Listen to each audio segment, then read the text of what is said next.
Hi, West Texas. Burt Sempier here, and alongside me is Greene County Sheriff Nick Hanna. Sheriff, thanks for making the time and taking a stroll. Thanks for having me, Burt. We're happy to be here. Hey, well, always happy to talk with you, Sheriff. Now, let's start with maybe something that's a little embarrassing. It was someone's birthday recently, and the Sheriff's Office put out a Facebook post and a picture of you sitting at your desk, and your floor was covered in black and red balloons. First off, happy belated birthday. And second off, I hope you had some help cleaning up those balloons because there were a lot of them. Well, that was my observation when I walked in. No one was more surprised than I walked in, and there was actually nowhere to stand in my room and my office. And so, yeah, it did kind of warm my heart to walk in there, and some of the guys had taken a lot of effort to put those balloons out, and it's pretty special. So. And San Angelo had so many warm wishes that I appreciate that. It just makes you feel appreciated living in a community that recognizes things like that, and then it motivates you to kind of want to reciprocate in kind when people have special occasions to be part of their life. And that's part of what makes San Angelo special, is people, they really invest in each other. Absolutely. And one of the things that I noticed when I first came to San Angelo was the respect that people have, not only for law enforcement, but also for our service members and veterans as well. It's really great to see. Now, right now, the San Angelo Rodeo is in full swing. A lot of people have been out and about. With the Sheriff's Office, what does the Sheriff's Office role look like in terms of security and safety at the rodeo and the carnival? Well, we do a lot of support out there for the rodeo, and they actually employ a lot of our folks. And generally, we're not inside the Coliseum. Our folks are outside the doors of the Coliseum. They're at the beer barn and the wine tent and some of the other venues that the rodeo has. And so, including a lot of times the Midway, we're on there. So we're helping support the rodeo by just kind of making people feel safe. I think when they see deputies out there, they know that we're present and we're kind of part of the culture of the rodeo, and we're happy to do so. And it provides our guys a good opportunity to do something different and get involved with the community, and be part of the fun that we know is the rodeo. Absolutely. It's always a good time out there, and we know how popular it is. I mean, people from not just Texas, but all over the country really flock to San Angelo and Greene County to be a part of the rodeo. With this influx of people coming into our communities, does that pose any unique challenges for your team over this couple of week stretch? No, not really. Really, we don't have any issues that stretch our resources beyond what we normally have. Now, we may have a few more traffic-related offenses, or we may encounter someone from other states, but as far as handling it or any kind of burden, it is absolutely no burden. We just handle it just like everyday business. Hey, that's a good thing if it's not an extra burden, right? No, it's not. Now, the Sheriff's Office was lucky that last week you and your deputies received 60 North American Rescue M-Pack mini trauma kits. We did. And that's a great donation coming from the Pacific Northwest. Yeah. What are those packs all about? What's included in them? And obviously the hope is that deputies would never have to use these life-saving kits. Right. Well, that organization's a 501c3. They support law enforcement, even though they are from the greater Northwest. Thank you. And so what the IPAC stands for is an individual first aid kit. Very simple. And so, they have some gloves in there, some gauze, some plastic compression sleeves you can put over the wound.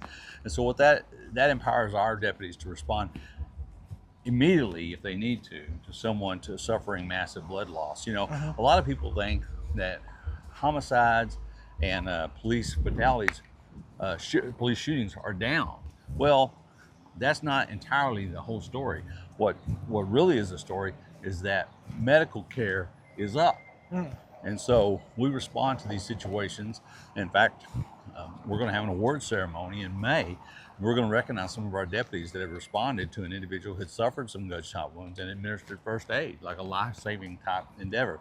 What this enables us to do is, if deputies know they're going into maybe a search warrant or a high-risk area, they can carry that little kit. If not, they keep it in their car next to some of their other equipment, and they can have it at a moment's notice. And so they can render first aid to someone who's potentially facing life-threatening blood loss and respond immediately and save lives. So that's what that's all about. So we're happy to be the recipient. Happy we sought that out, applied for it. We're happy we got it.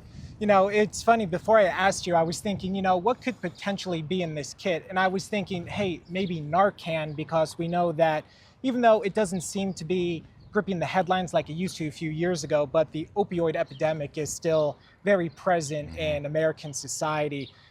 Thinking about Narcan and thinking out loud, do your deputies carry Narcan? And is this something that you see them maybe having to use too often? Yes, we do carry Narcan. We've used it on occasion, and we've actually saved people's lives, in my opinion, people suffering from opioid overdose. And so we've had instances where we've used it. I meant to bring a kit with me. Yeah, that's I left it okay. in my truck. That's all right. But actually, yes, we do carry Narcan, and the guys are trained in how to use it. And I keep it with me also. And so, you know, you never can plan for emergency. You've got to prepare for it. And that's one thing, one challenge with law enforcement is preparation is not seen by the public. But you can't fake being ready for an emergency. You can't fake it. You've got to be ready. And so we are prepared to respond. Our guys, Lieutenant Kirkland does a great deal of training with our guys. And so they're ready to respond if needed and when called. Now, it's a beautiful day. Let's see if we can keep strolling. Let's see if we can cross the street over on that side, and we'll keep the conversation going as well. Now, you just never know who's going to be driving on the roads of Tom Green County.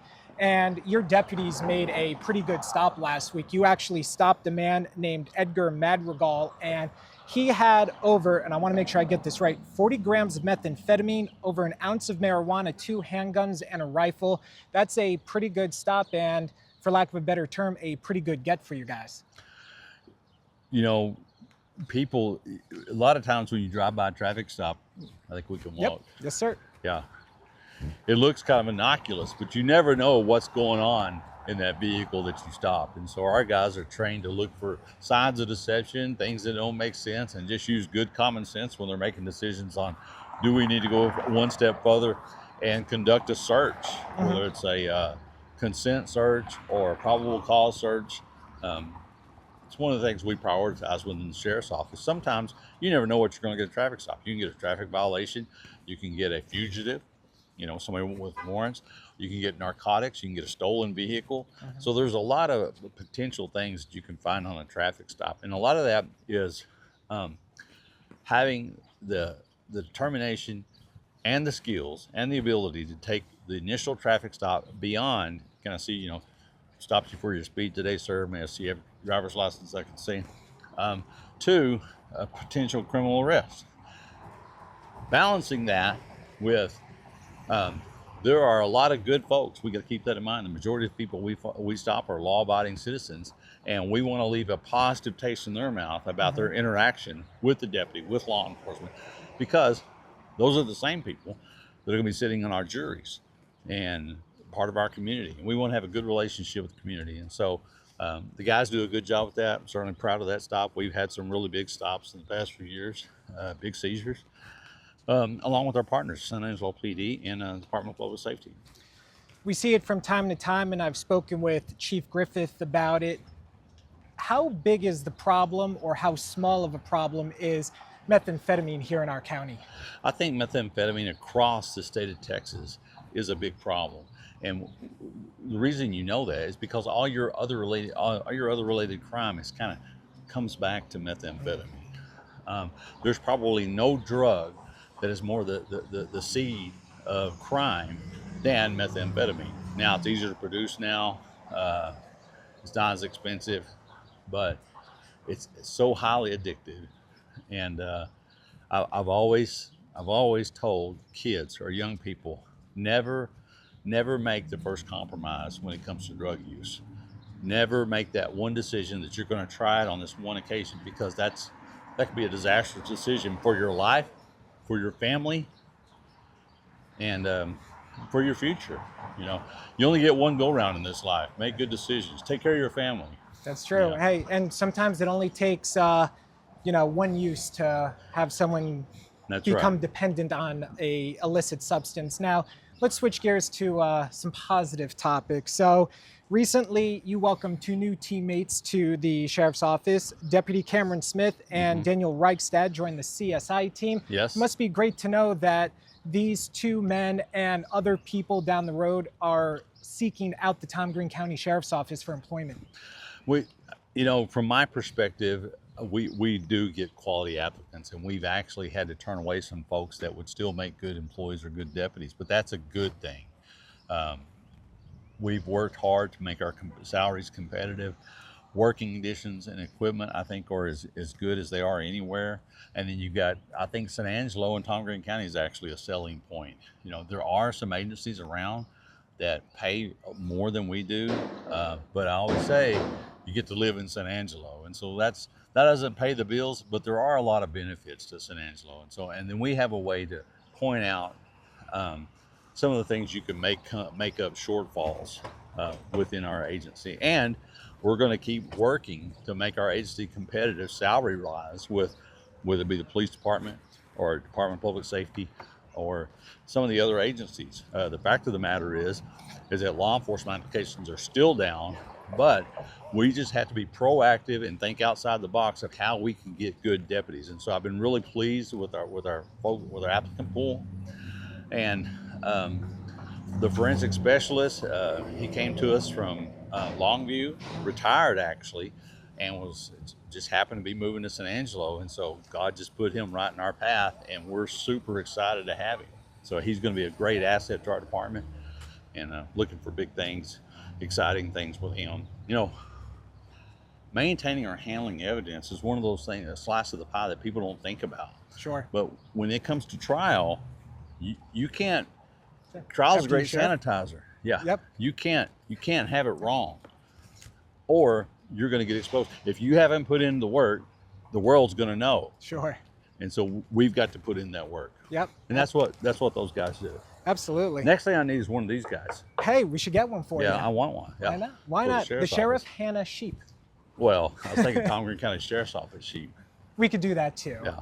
And then last one for you, Sheriff. This week is 911 Dispatch Appreciation Week. If you could talk to us a little bit about the critical role that the dispatchers play at the Sheriff's Office, because not only do they have to relay important information to the deputies that are out there, but they're receiving calls where someone is going through the worst thing to ever happen to them in their life. And those dispatchers really have to stay calm, maybe make the person on the other end of the phone calm, and relay time-sensitive and critical information to your deputies out on the road. Where you really take the words right out of my mouth. And the thing is that they're not seen. They're never seen. They're behind the console, and they've got to be ready. A deputy may catch 3 or 4 911 calls a shift. Our telecommunicators are going to catch every one that comes in. Yeah. They may be telling us how to do CPR on a child, because even though we may know how to do it, a person calling may get tunnel vision and not be able to think, what should I do? And so having that voice on the other end of the line is really the lifeline for our citizens, and then our deputies count so much on them. And I make it a point when I can to go down and sit in dispatch just so I can maintain an appreciation of all the calls coming in and the multiple lines ringing and the 4 computer screens going at the same time, and knowing where the deputies are. We're just in the right one. I appreciate them so much. And we've got to, whether you work for us or the city of San Angelo, I just want to say thank you to our dispatchers, because they fill a role that's vitally important, and we're lucky to have them. Absolutely. Now, Sheriff, we've covered a lot of ground. Anything I didn't ask you or bring up that you wanted to get across at all, sir? I guess we've talked about everything that I really can't think of anything, other than we're happy to serve the citizens of San Angelo and the citizens of Tom Green County. And folks, if they need to call on us, we're going to come running. Just give us a call if they need anything. Very good. Thank you for making the time, Sheriff. Thank you. All right. Tom Green County Sheriff Nick Hanna, I'm Burt Sempier. We'll see you on the next stroll. Adios.